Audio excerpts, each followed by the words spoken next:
తిరుపతిలో resonance educational institution ప్రారంభమైంది. ఈ కార్యక్రమానికి జేడి లక్ష్మీనారాయణ చీఫ్ గెస్ట్గా హాజరై యాజమాన్యానికి అభినందనలు తెలిపారు. తెలుగు రాష్ట్రాల్లో పేరొందిన రెజొనెన్స్ తిరుపతికి రావడం ఆనందంగా ఉందన్నారు.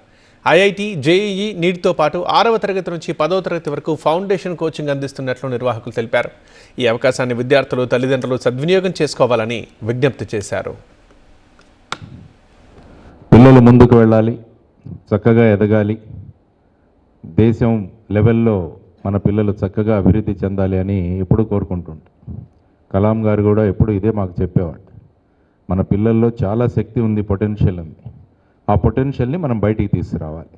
దానికోసం మనమంతా తపన పడాలి అన్నది ఆయన భావన.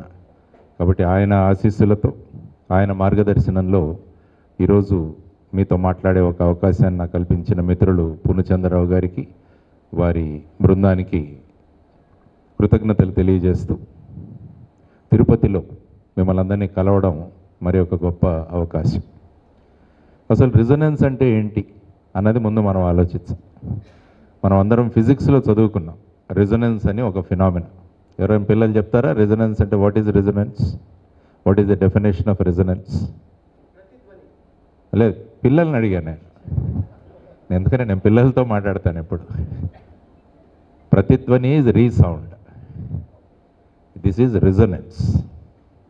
ప్రతిధ్వని అంటే మనం ఎక్కడైనా కొండ దగ్గరికి వెళ్ళి మాట్లాడితే అది మళ్ళీ మనతో మాట్లాడుతుంది, అది ప్రతిధ్వని.